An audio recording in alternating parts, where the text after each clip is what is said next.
Scriptures and a time of devotional as we start our day together. Today, from our Divine Mentor reading, from our Bible reading plan, I chose a verse that stuck out to me, Colossians 3, verse 14. It says, above all, put on love, which is the perfect bond of unity. You know, this is a key phrase. Above all, there's lots of instructions going on here, but above all, if nothing else, put on love, because it's the perfect bond of unity. Here's the thing, Christian life, the Christian life in general is not one of passivity. It's one of intentionality. And the intentional instruction here is to put on love. You know, notice love isn't a feeling that's randomly encountered. It's a decision to be made every morning when you wake up, every night when you go to bed, every day throughout it.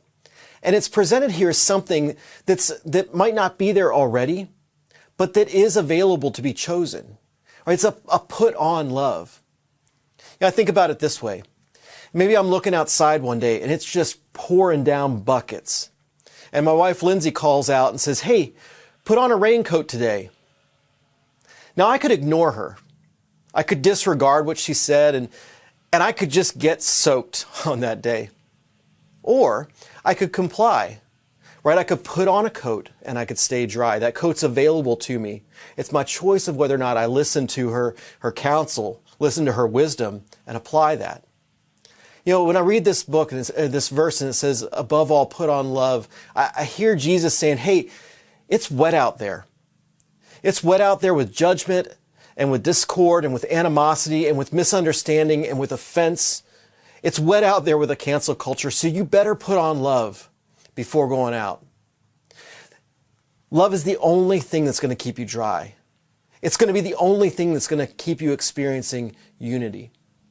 Now here's the thing, you can choose to ignore Christ in that. You can choose to disregard Him. But what you'll do is you'll find yourself soaked in stuff of the world, soaked in hatred, soaked in bitterness, soaked in fear, lack of forgiveness, lack of grace, complaints, discord. Or you can choose to comply. And if you choose to comply, if you put on love, you become a binder of people together and a champion for unity amongst people. Here's an application for you today. You know, think about something that you put on intentionally every day.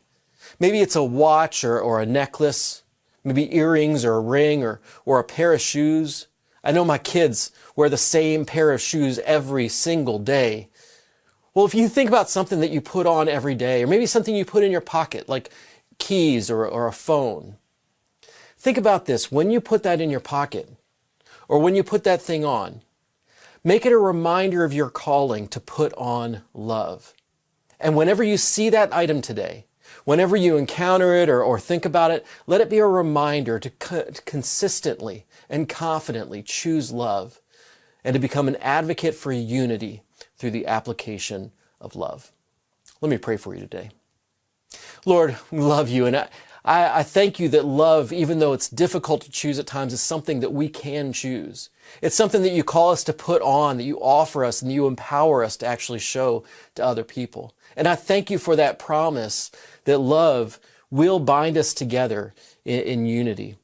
And so, Father, today, as we walk through our day, as we experience things, I just pray you'd bring that commitment to mind.